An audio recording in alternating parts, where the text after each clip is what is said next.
Let's talk about Slipknot set lists. Last night was the start of the fall 2022 roadshow, and I was ready. I was like, okay, here we go. Let's see what they decided to change, right? I mean, they've been playing the same set list from through all of Europe, really, which was just a derivative. The set list started back, early roadshow in 2022, and it got cut 3 songs because Corey got sick, and it got cut another 2 for the Europe version, right? We lost Snuff and Vermilion. So, but they added back Custer and replaced Devil and I. And then halfway through, they replaced Chapeltown Rag with the Dying Song. So that's where we are. We're there. What's interesting is that it's still the same, even though they're coming back to the US, which they already had been at some point this year. And my thought was maybe they'll do something different, even if it's just a song or two. Maybe bring Sick back. Maybe they'll do something different, but they didn't. They kept it the same. It made me wonder why. I mean, is it financially, right? They have all the stuff set up for this one, and their next big break is between October 7th and really December 11th for the Argentina Nut Fest. Actually, I believe Colombia's first Colombia Nut Fest. Right, so are they just waiting for that gap, right? Or is it Corey's voice still isn't healed and they overcommitted to the touring cycle and he's still not able to perform a longer set? Is it like there's various different things that could go into it, right? Is it just easier to not rehearse anything new and do the same they've been doing? All those different things come to mind. But what I wonder is just in general, why for this past really year of touring has it been so stuck? I mean, even the 2021 roadshow from when they came back. I mean, they came back, they did a couple festivals, and they played us songs like I Listen Left Behind. But since then, it's really been very stuck. I mean, it's been really everything. So I wanted to talk about a couple things on that topic. So first of all, this is what our set list looks like right now. We have the 3 songs from All Up Is Gone, 3 from Iowa, 3 from Slipknot, 2 from Volume 3, 1 Gray Chapter, 1 End So Far, 1 Wank, and 1 Other. And that's what it's been for a long time. I mean, for a long time. And this has really become just a greatest hits kind of Slipknot show. They're really playing nothing deep, nothing risky at all. I mean, every one of these songs is very well known, was about in every instance community, besides the Dying Song, which is just their newest song. It just feels like everything is really the same. It just makes me wonder for the hardcore fans, and Slipknot has a very hardcore fan base. I mean, there's a lot of really diehard Slipknot fans, myself included.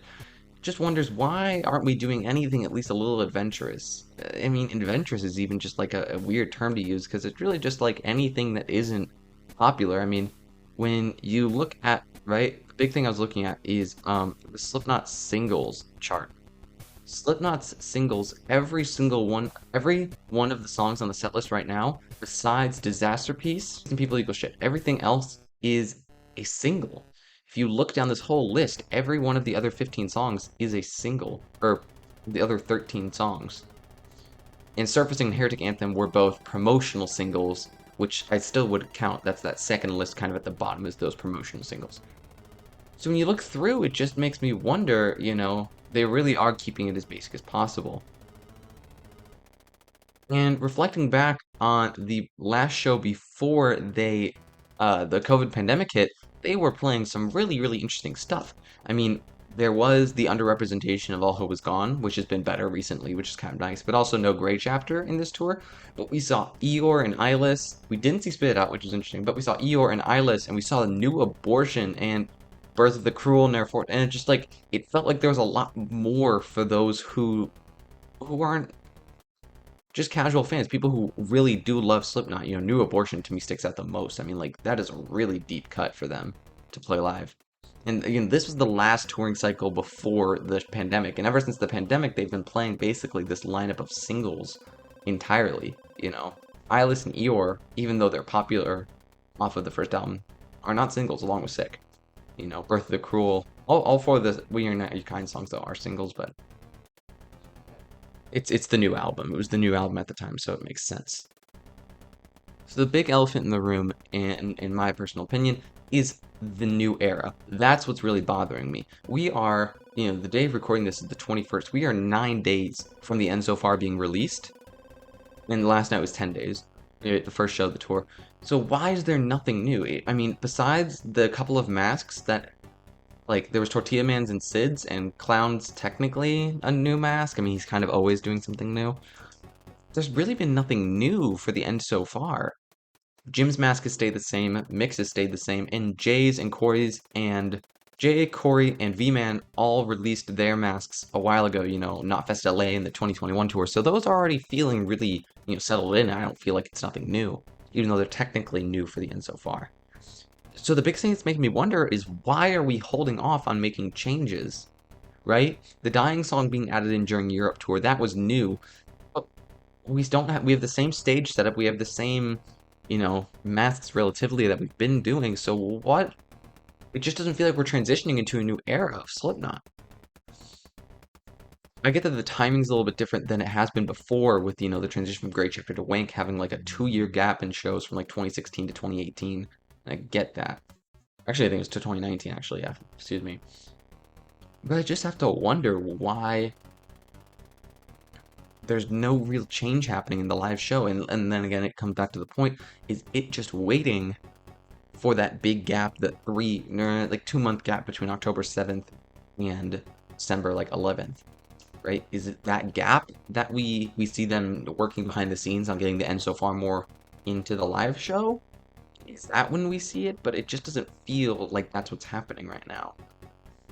And I don't know what's going on behind the scenes, but I don't know. There's also the theory, we've seen them before on the Wank tour. They were playing Sulfur in the set list, and once they started the tour a little bit before Wank came out, and once Wank dropped, they replaced Sulfur with Solway Firth. So there is the possibility that once the end so far comes out, we see some song get replaced on the set list, which I would personally really like to see. Hell, even two. I feel like I just feel like some of the singles that they're playing right now just aren't worthy of staying. They're definitely songs they haven't played in a while, but I just feel like they could do better. And that's all personal opinion, right? Like Dead Memories is a great song. I feel like it's kind of stayed its time. It's been played in a lot of different places now, and I feel like it's time for it to go. I feel like the Heretic Anthem is a song that's really good, but at the same time, there's a lot better, right? We saw in that 2020 tour where they played New Abortion, right? I feel like a song like My Plague deserves more, So I feel like off of Iowa too, there's definitely could be a lot better representation. Great Chapter, right? There's so many singles off the Great Chapter that we've never seen since the tour. We haven't seen Sarcastrophe or Kill Pop or Negative One, AOV. We haven't seen any of those songs since the Great Chapter tour, really. It's really just been The Devil and I and Custer, and that's a little bit saddening to see too, because that's a personal favorite of mine. So there's just a lot of different things going around where it's like, what's the thought process? It just feels like we're catering to all of the casual fans and none of the diehard Slipknot fans, the people who are really coming to your shows, right? This is your headlining tour. Do something more.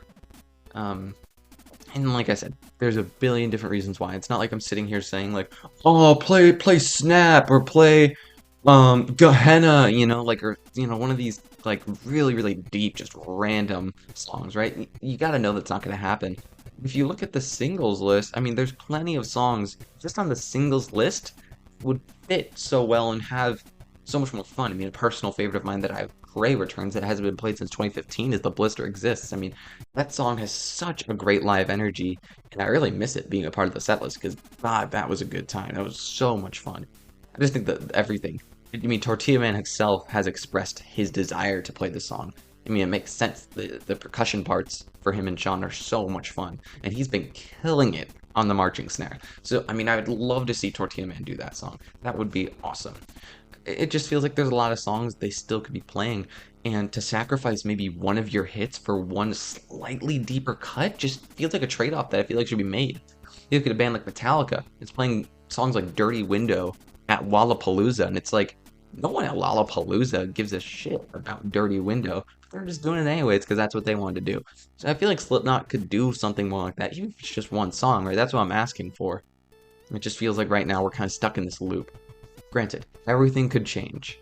Just knowing Slipknot, they tend to be set it the way it is and keep it that way, So if there was one song that changed, that would, surprise me a little bit, but that's as far as I would stretch it to say. I just don't think anything else is going to happen.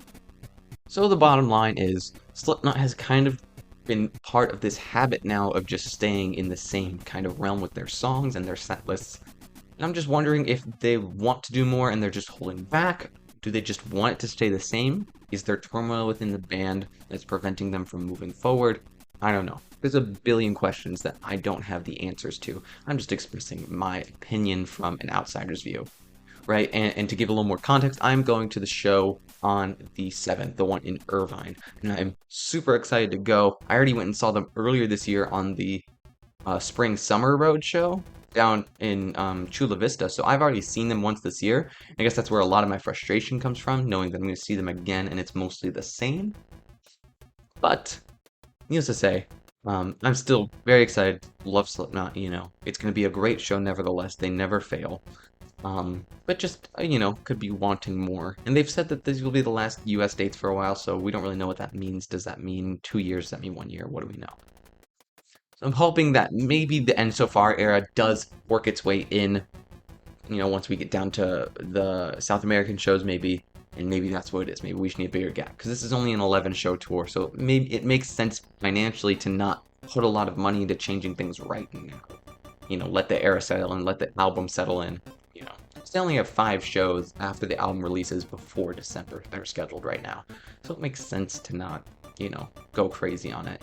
But I'd like to see maybe a slight setlist change. That would be really nice to see. Alright, so thank you guys so much for watching this video. I just wanted to share my opinion on it because I've had so many thoughts and sharing about the set lists recently. So I just decided that I'd been wanting to try out these new formats of just, more commentary videos and things like that on this channel, and I thought this was a good opportunity to do it since I had been looking into all these different set lists and looking into the singles, and I was like, you know what, I have all this stuff that I've been looking up, let's just make a video on it. So that's what I did, and I hope you guys enjoyed it. So yeah, seriously, thank you guys so much.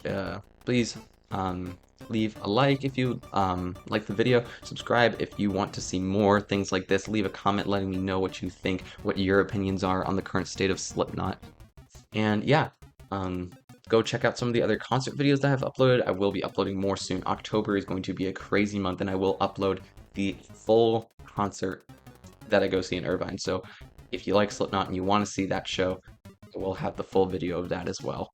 Thank you guys so much, and I'll see you guys in the next one. Okay, man.